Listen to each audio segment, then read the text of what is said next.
requested to speak from here, and I told the organizers to indulge me because proximity is very important. I want to be close to you as I engage with you. First of all, allow me to take this opportunity to thank the Lord for all of you wonderful people, especially the leaders of this DMV area. We had a meeting last night and had some dinner. I had an opportunity to listen to quite a number of you, and because we have been interacting, many of you have become very close friends, and we are always engaging. I will explain shortly what I intend to do in the next 1 year, 1.5 years. I am going to be on a listening mission, just such as I am today, meeting Kenyans in groups of 100 to 150 maximum, to have conversations with people about our country and about the thoughts I have and what I think would happen in our country. I'm not doing so because I do not know, or I do not have ideas of my own on what I think would happen. But I'm doing so because, quite frankly, I think a time has come for us to also change even the paradigms of how we manage leadership and how we engage public service, as it were. So I thank you very sincerely for this listening caucus this evening. That's how I'm looking at it. I have come here to listen. We need to change the top-bottom approach to public affairs, where leaders talk all the time, we give lectures all the time as if we are the ones who know and others don't know, when in actual fact the people we are supposed to serve are yourselves, and you have ideas and you know what you want to happen to your country. But for the short time I'm going to be here, I'm very, very grateful to you wonderful people for the time you have taken to be here. I'm happy that I've met some of you I've not seen for a long time. I think the 2 years I've spent at the bank, I didn't have an opportunity to move around, obviously because of the constraints of work.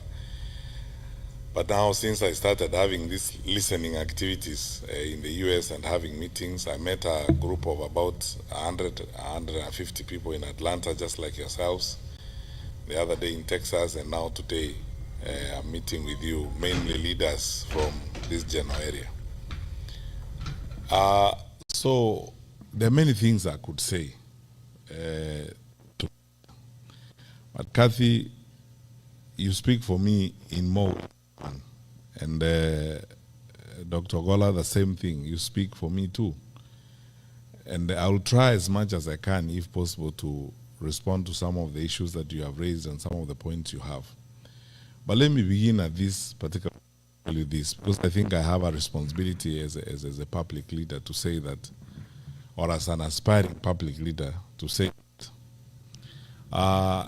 Chinua Achebe, long time ago, before even some people in this audience were born, wrote a very small book entitled The Trouble with Nigeria. And the opening sentence of that book was, "The trouble with Nigeria is simply and squarely a failure of leadership." There's nothing wrong with Nigeria. There's nothing wrong with Nigerian water, Nigerian weather, or anything else. He said it's simply a failure of leadership. I think the first thing I would like to do tonight is something very practical that I've been dealing with in my own personal conversations with people since I came here. There are roughly, I think, about 300,000 or so Kenyans in the US, Balos, isn't it? About 300,000 Kenyans. When it came to registering to vote, probably about 10,000 or so registered to vote out of those 300,000 Kenyans. There are about 2 or 3 polling stations. And even then, when it came to the actual voting itself, I don't think 3,000 Kenyans voted in 2022. So let me begin by saying this to you. And even we, as the leaders or aspiring leaders, We can't love your money and the remittances that you're making, but we don't love your contribution. My first challenge to you, wonderful people, is that you need to participate in electing the leaders of Kenya, so that then you can hold people to account.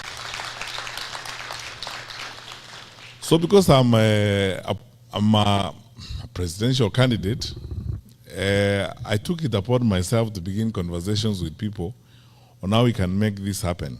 And this morning I was talking to the people at the mission, and Mr. Mwaura, we agreed that you are going to form a small team that brings together leaders and representatives from other cities in the US, so that we can complete a proposal on how we can increase the polling stations in the US from the current 3 to 10 or 15, and then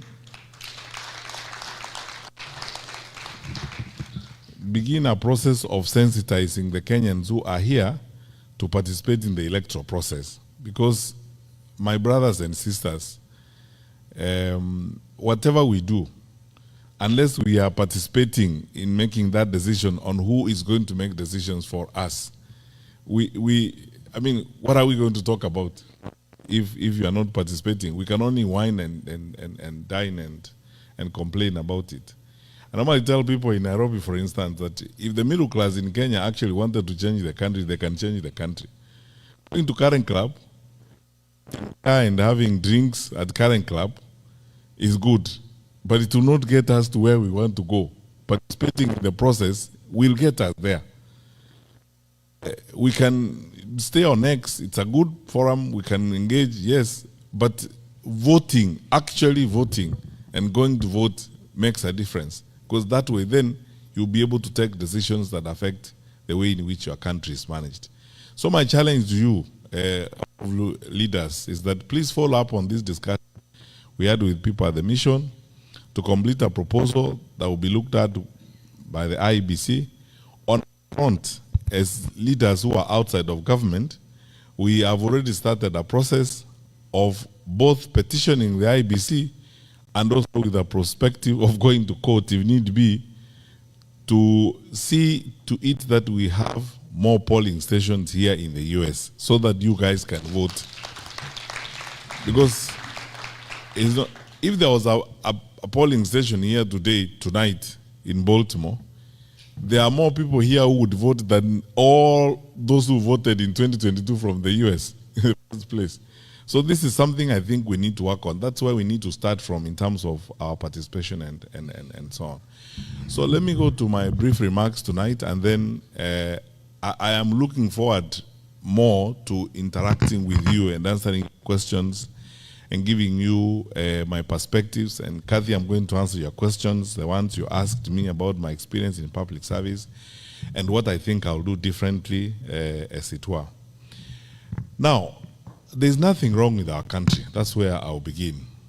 I am one of those people who had the privilege of serving my country in the position of a cabinet minister for 10 years, 2 terms with President Uhuru Kenyatta. That was one of the best times in my life. With all the challenges and the crises, in the Ministry of Interior, for example, 2/3 of the time you operate on adrenaline. Because you sleep with phones on either side of your bed.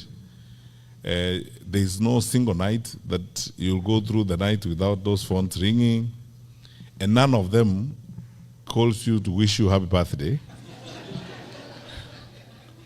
or to wish you a good night's sleep. It's a crisis after crisis after crisis. A dam has burst out in Solai, in Nakuru, and it has swept down families. Nobody knows, even at that time when the regional commission doesn't know how many families have been swept down. And that is 11 o'clock at night. From then on, there is no night for you, because you have got to gather the country together and make, decisions. Some crazy fellows have probably crossed the border, and we have been tracing them, and we have lost them. And chances are that they are likely to be terrorists, and nobody can trace them. We have lost them a bit somewhere between one point of the border and another. You cannot go to sleep because you don't know where they are headed. Because if they get there before you get them, you know what's going to happen. So have the time. That is the kind of life that that you lead. But I want to say this, and this is my testimony. I say this very sincerely from the bottom of my heart. I thank the Lord for every minute, every hour I served. And as I said, it's the best time in my life. We were not, thank you. We were not the most, perfect or ideal group of people. But by God's grace, we were able to do much. And then I got to know the country in ways I never knew it before I went to public service. And enjoy and love my people more than I loved them before I came in, because I came to go into people's lives, you meet ordinary people and their experiences on a day-to-day basis. Some of them are heart-wrenching, others are, inspiring, but it's all in a day's work, and it's a very exciting opportunity to serve. And for those of you who were with us last night, I spent a lot of time telling you about some of those experiences and how great they are and so on. So, since independence, nearly 63 years now, we've had self-rule, we've had 3 administrations, actually 4. This is the 5th administration. And in addition to peaceful transfer of power, we have been relatively stable, except for when we have had challenges such as we did in 2007, and when we have had security challenges of one kind or the other. We are the anchor state in East Africa, and on the Horn of Africa, that's how we are perceived. We are the most influential and probably consequential environment within the Horn of Africa.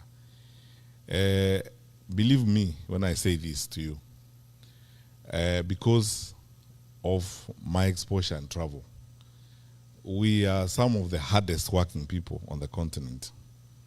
And, we have one of the most educated populations. The reason why people choose us for investment and so on is the leverage we have is the human resource capacity that we have in our country. So by and large, because I always start by telling people that even when we have political contestations and challenges as a country and as a group of people, the last thing we can do is talk down our country, because our country is our only home on earth, and we have a patriotic duty and a citizenship responsibility to always ensure that we draw a line between country and the leaders or the administrations that will come and go and that will change from time to time.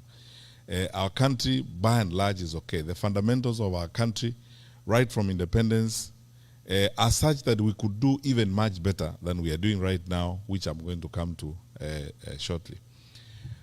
But I have to say this to you, and if I didn't, I will be lying to you. We have very fundamental challenges in our country right now. I, as somebody who has served before and served in a very sensitive responsibility, I hate to break it to you, but this is the truth. I think our country is very close to the cliff, and we are facing very, very serious challenges. When you see the level of violence in the country, when you see citizens hijacking a police vehicle and driving it around, the anger and pain and frustration down below is unprecedented. I have not seen it before. Those of you who have come from Kenya recently, you can bear me out on this. The population is angry, frustrated, and especially disappointed because of unfulfilled promises, constant piling of lie after lie, failure in critical sections of our society and our economy. The challenges we are facing now in the education sector, nearly chaotic. No one knows what's going to happen next.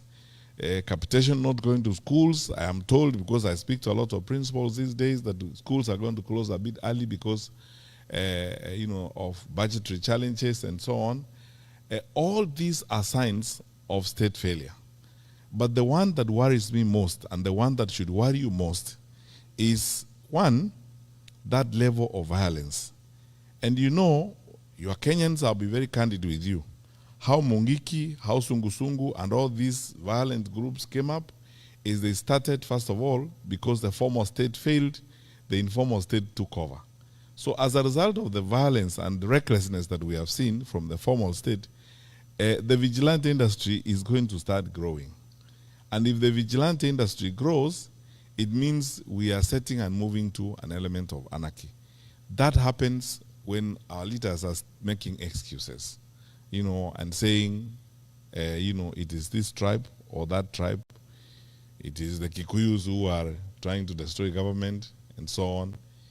I said in public the other day when I was in Kiambu that, this has been essentially a history of excuses. In the first year of the administration, they said it's Uhuru and his administration that left us empty coffers, that didn't do anything, and so on. Whole year. The following year, it was Raila and Asmio and the Luos who are bringing maandamano and causing problems. Whole year gone. The third year, it is ni Wakikuyu wanataka kuharibu serikali. The fourth year, it will be ni Wakisi na Wakamba na Waluya wanataka kuharibu serikali, and so on and so forth. That's why I said there's nothing wrong with our country, except that we elected through a democratic process incapable leaders who clearly, sometimes you wonder whether they had a plan to govern or they had a plan to do something else. Because if they had a plan to govern, we will not be in the state in which we are. And now, I want to answer the first question, Kathy, you asked. What would be the difference? I want to be absolutely frank with you. I am here and I am interested in running because I believe that I will offer better management and better coordination of government than what we are seeing.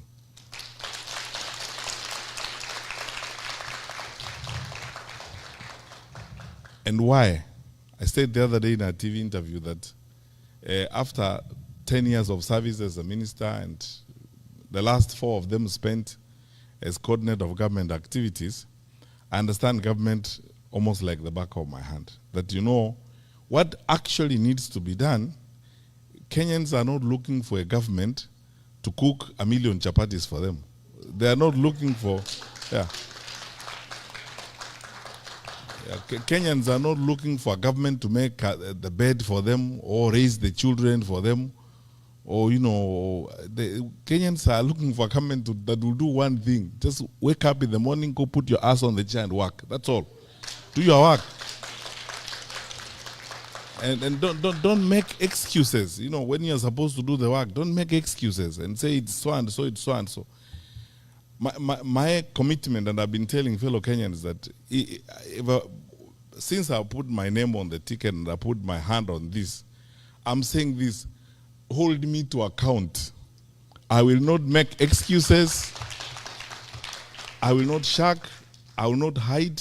I will not fudge. I will not bend from responsibility. I will face responsibility head on and do the right thing. And there's no problem because you see in Kenya, you have a fantastic institution called the public service. The public service in Kenya has been the basis on which, as a country, we have stood. People go into the public service, they do a fantastic job. Many of them are very professional and very committed people who need, and that's my second point, Kathy, who need trust. Leadership that they can trust. Because the trust deficit in the administration is uncoverable. The distance between what they say and the truth is uncoverable. That people need trustworthy leaders, people they can trust. That if they tell you this is going to happen, it is going to happen. That's why I don't want to spend so much time criticizing others. I would like to spend more time saying, in my view, we would like to have a trustworthy government. A government you can believe, a credible government. Whether it's foreign policy. Our country, Kenya, over the years has been known for 3 things: stability, reliability, and credibility. That what we tell you is credible as a government. The reason why we are an anchor state in the Horn of Africa and in East Africa is because our neighbors trust us. Over the years, they have trusted us. The largest UN office in the south is in Nairobi. We have very credible relations with the United Nations High Commissioner for Refugees. How on earth can we be the ones arresting opposition leaders and returning them at night to their countries? These things are hurtful to our image as a country. they affect our citizens, especially those of you who live outside the country. If today you were a consultant, a Kenyan consultant in Khartoum, working for a UN agency, how would you be comfortable when that government probably thinks you are a citizen of a hostile country? And it is unnecessary, the things we need to do. So, Kathy, I think the difference would be, I am interested in, and I believe there are many people in Kenya who are looking forward to honest and trustworthy leaders, people they can believe and people they can trust. All of you wonderful people grew up in an environment where you know viongozi wa kitaifa, wakubwa wa serikali, wakizungumza mahali pale waseme, kuanzia mwaka ujao, mpango wa elimu utakuwa namna hii. Kila mtu anaamini hakika hivyo ndivyo itakuwa. Lakini tuseme ukweli, leo watu wakisimama pale, ahadi tumepata ahadi kama maelfu sijui 15 na hakuna hata moja, nothing. In 2022, just before the elections, I was invited to a meeting by Archbishop Ole Sabit and the Anglican bishops. And I spoke to them, this video clip that has been doing rounds all over. The bishops asked me questions about, you know, the budget, saying 5 billion, 2 billion to see border, I don't know which billion is to who. They asked me, I said, these are lies. You're just being lied to. I said that 3 years ago. And Kenyans, it has come to pass. And I said, the Chief Justice invited us to a meeting in Naivasha of the National Council for Administration of Justice. Everybody was in the room, including judges of the Supreme Court and the DPP, the entire justice sector was there. Then I was asked, including the late Chebukati who attended the meeting, I was asked this question about money and campaign finance. And I said, you know, this wash-wash business we are seeing here, some of these people doing well on the campaign trail are people who are on the Interpol list for wash-wash and money laundering. If we are not careful as a country, we are going to launder into elective offices up to 40% of these characters. And we will pay a price for it. Today, my colleagues, those of you who are in the finance sector, you know we have been grey listed. 3 weeks ago, the EU also listed us as an insecure financial transaction environment. It has never happened since independence. And the reason why I was very surprised about that EU one is that we are the only country in East Africa on that list. I want to be diplomatically sensitive. Sitaki kuongea mambo mengine niseme, unajua hata Burundi haiko huko.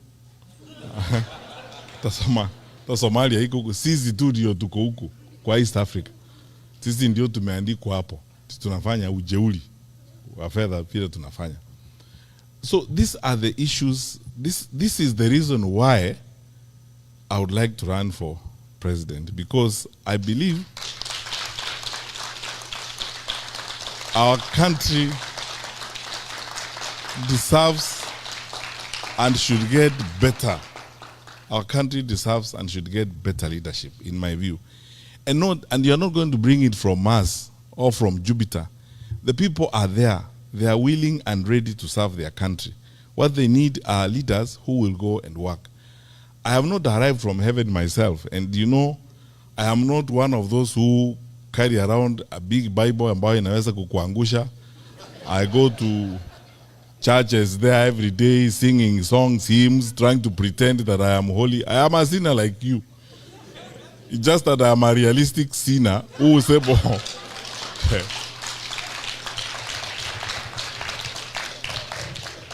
who would like to do his work and get his work done. That is it. Who will not make excuses when I'm supposed to deliver services, and who is willing to level with the people of Kenya and tell them the truth, as it were. We know when Gen Z happened, the demonstrations against Finance Bill 2024 in June 2024. First of all, I asked very many people, and you know, the privilege I have is that you cannot hoodwink me. I think, as someone said in this room, the late John Mijuki and myself are probably the most consequential ministers of security in independent Kenya. I was there for 5 years. I know our capacity and I know what we will do. How was our parliament overrun in broad daylight, and parliament is 2 kilometers from State House. So, and then MPs were scampering for life. What is shocking to me to this day, honestly speaking, and you Kenyans, I mean, this is something you should ask yourself questions and answer. No one has asked the question, what actually happened and why? Because in ordinary circumstances, we should have had an all-parties parliamentary inquiry, where all parties come together, have a parliamentary inquiry. In fact, if I was president that time, I would have worked with the leader of majority and worked with the speaker to have an all-parties parliamentary inquiry. Why? It would have given me an opportunity as president to listen to the Gen Z and to have an opportunity for them to ventilate so that I understand what is actually going on, have the parents come there, and it would have given us an opportunity as a country to do deep dive and soul searching on what we had not done that caused Gen Z to get to that point. So, we did not do it because viongozi wa kitaifa think they know everything. Then 25th June came, 2025. We lost more lives. Then Sabasaba came. We lost more lives. And my brothers and sisters, we cannot continue that way. That is not how we are supposed to live. And in all that, you can see irresponsibility, dereliction of duty, recklessness. And it's best demonstrated by the language you have had leaders use and the sentiments that you hear leaders using. I was shocked in this day and age, 63 years after independence. There's somebody who talks about tribes. Where do you live? I mean, those things, nobody talks about those things anymore. I asked some friends last night where we were having dinner, which one of us goes to hospital in Kenya and you are sick, you are very, very sick, you are shivering in your car, but then you ask people, please check on the list, what's the tribal background of the doctor on duty before I go in? Because you just get in, you are treated, and sometimes you don't even know the ethnic background of the fellow who's treating you. But until you are treated, you go away. Why should it matter? When you walk to a bank, for example, in Kenya, you go to Equity or a family bank, you want services, you go to the teller. Do you first of all ask, by the way, where do you come from? Before you ask your money, it's transactional. You just fill out your papers or you discuss your loan and you go away. It doesn't matter anywhere else. Why should it matter when it comes to making decisions on the leadership of the country? It's because some of us tuko na shida fulani sijui ni ya kurogwa ya huko nyuma, which we should never ever ever as a country accept. And that's why the young people in this audience who are listening to me, Gen Z is an opportunity to step into the third wave or the third generation of leadership in Kenya, modern Kenya. This is what is going to give us. Yeah. This thinking and this approach is what gives us a modern country. A country where the content of your character matters more than your surname. You know, the values you hold, the delivery of services is more important than your surname. Because all those primitive things where your surname is supposed to lead you somewhere, so that if your name is Omolo, then I make a decision whether or not you should pass through this gate. That time is gone. And Kenyans, let us not only resist, let us reject that kind of attitude. So, I'll speak about this until the cows come home, but this is my vision. That one, we can put up, and I can promise, we can put up a credible government that can be trusted, that will ensure the stability of the country, that is reliable. We will not do some of those things that will hurt the image of our country. When I have another time, I will tell you about some of these challenges that we had, even when I was Minister for Security, when some of our neighbors were trying those kinds of things, and we told them, we will not solve your problems. Your problems will be solved there. Don't drag us into your quarrels. Everyone is free to come to Kenya and have fun, as long as they don't break our laws. If you break our laws, that's a different story. But if you're just coming to do business in Nairobi, have a girlfriend in Nairobi, do whatever, you are free. Do business here, put up a whatever, that's fine. That's what our country is supposed to be. because we want to be honorable and respectable members of the international community. And we are signatories to all those conventions, including the protection of human rights and stuff like that. That's what I hope we will do as a government. We would sit down and reorganize the education sector that is chaotic. Imagine, how can you not be frustrated if you are a young university student? You don't know when you're going to get help to start with. You don't know when the semester is beginning or ending. You do not know whether you're going to do exams or not. Statements fly left, right, and center from the ministry on your fate. You don't know which one to believe.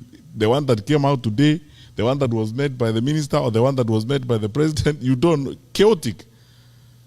How are you supposed to live your life? Yet, you know, in a sector like that, you're supposed to have a sense of predictability to move forward. I will advance this argument, especially when we come to the campaign proper. We waived examination fees when we were in government, because I can tell you as a Minister for Education, when we looked at the budget lines and the allocations to the Examination Council and what we have in the budget in the ministry, there was no point really of levying examination fees, especially when you know it is actually going to be a wastage issue, it's going to be an inclusion issue, it's going to be a completion issue. For the educators in the room, like Dr. Weche, you know what that means is that there are people who are not going to do exams because they can't afford 5,700. And if they stop there, that is wastage. All the resources we are putting to educate them is wasted. And these people's lives is messed up.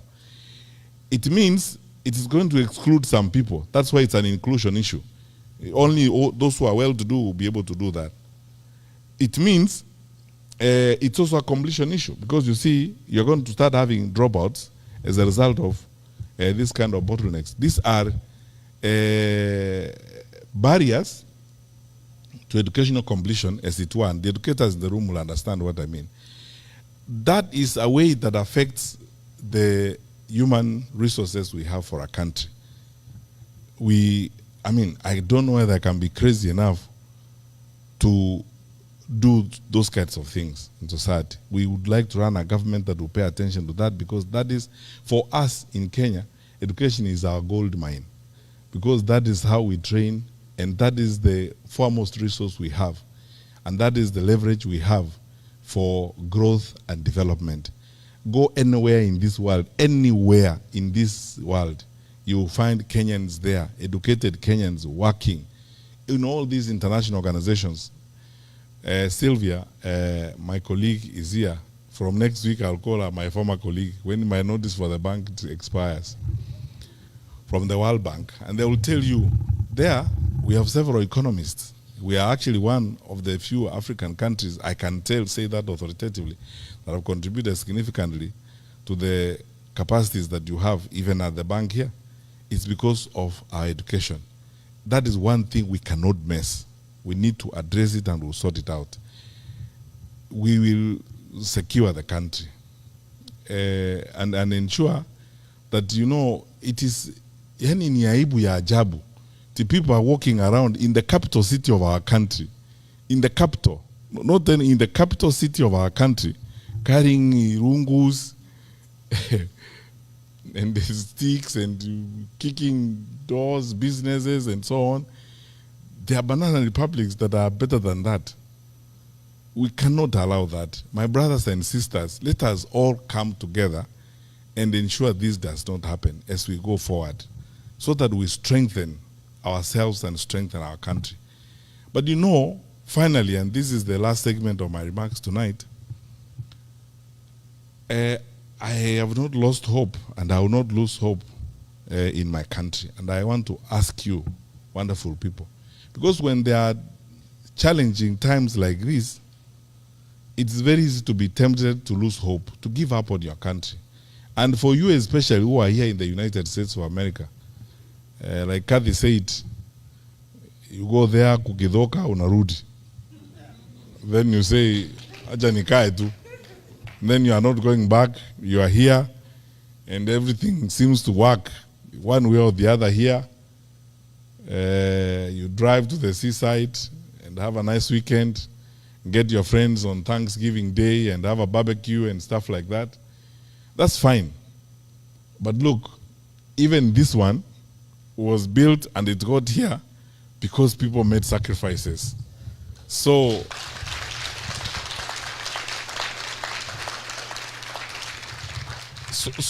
it is our turn to make sacrifices for our generation, so that our children and our children's children will find a Kenya that is like this one, so that other people will also come to our country and never wish to leave, because they will find that our country is also very nice, and it can happen. And the reason why I have this hope is because I can speak with authority. I know my country. I know my people. I know my fellow citizens. We are better people than this. My country is better than this. What we are seeing and the behavior of the people you see in administration and so on is not who we are as a people. That does not reflect the true picture of Kenya. I don't know about you, but look, my friends, I have been in the public service. I have seen police officers cross swollen rivers with examination sheets on their heads or on the side, walking through. They're not paid additional fees for that, protecting those papers and ensuring that those papers are not messed up. During Corona, I went to some place beyond Embakasi to thank some Kenyan women who had decided on their own volition, nobody asked them, government did not ask them, to cook for police officers who were manning the roadblock at that time. Two of them lawyers in Machakos. They had come together, organized themselves, and they were supplying food to those police officers, cooking for them every day. They actually created a makeshift kitchen. The government did not give them budget to do that. They volunteered, they mobilized women, and they were cooking for the police officers there every day.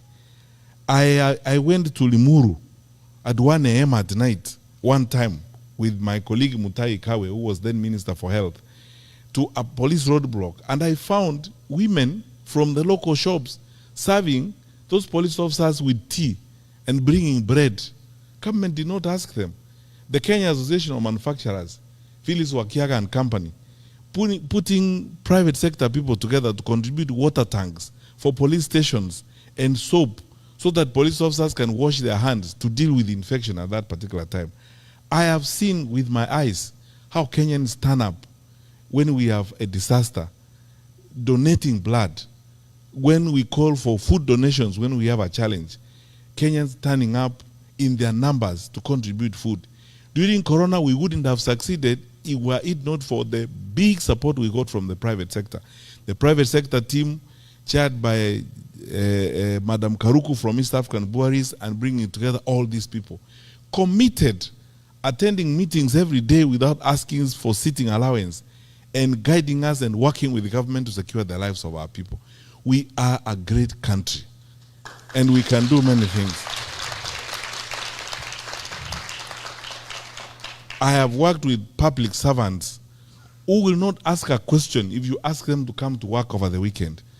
As long as you are trustworthy enough, you respect them and take their advice and don't politicize their decisions or try to create funny games of parachuting people because they come from your tribe and promote them and that kind of rubbish. Public servants who are committed and focused on serving their country. Our country is great. We are better people. So because of that, don't lose hope. We will rise again. We will cross the bridge. And this momentary challenge we have because of some challenges with some of our leaders, we will overcome it and build and move forward. After COVID, we said we will be built big and better. And we will go forward. We are the long distance running country. So we are resilient. We will do well as we move forward. So all I ask you, my brothers and sisters, is this.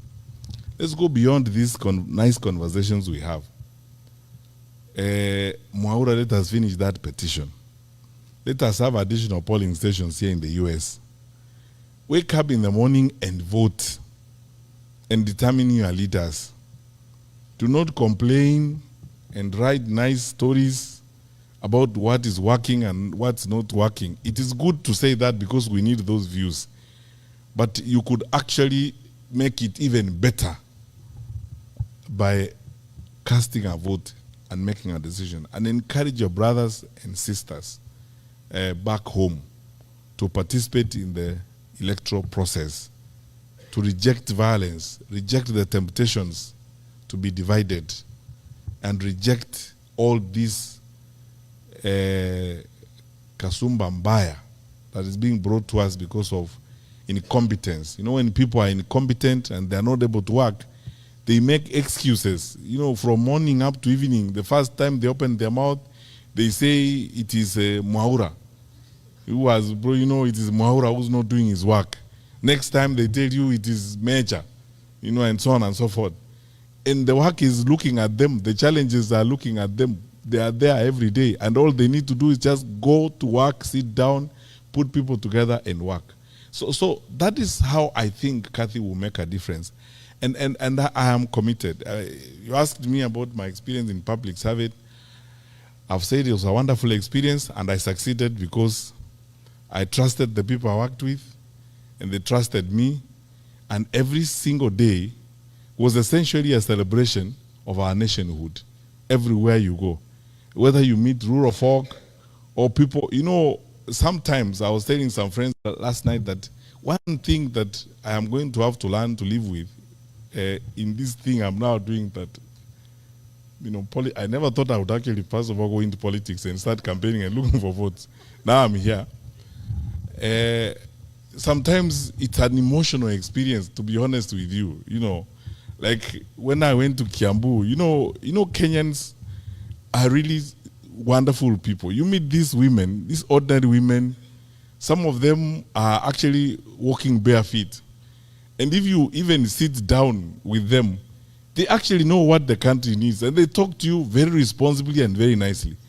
Those people are not wheeler dealers, they are not cartels, they are not washy-wash guys.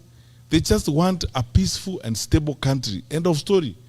So, you know, tuaje mambo mingi na story mingi. You know, let's get some work done.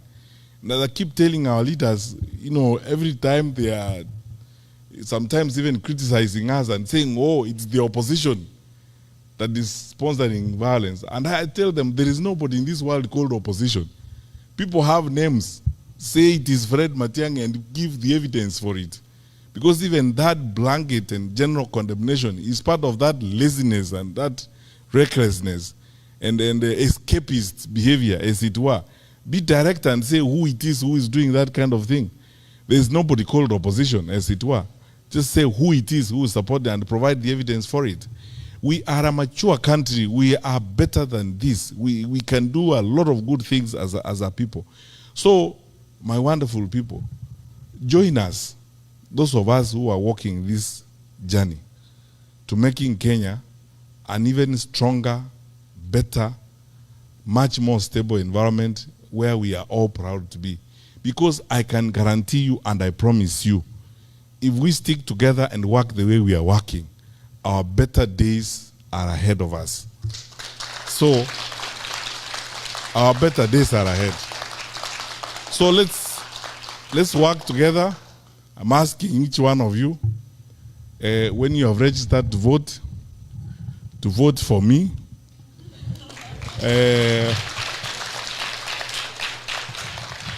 But I don't put a full stop there.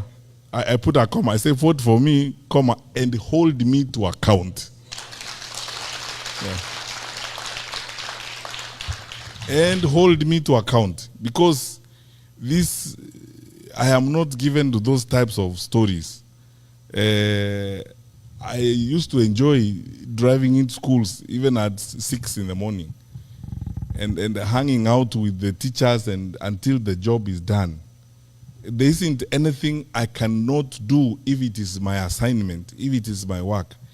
And when Kenyans tell me about it, like I've had some of you refer to it tonight, please know this.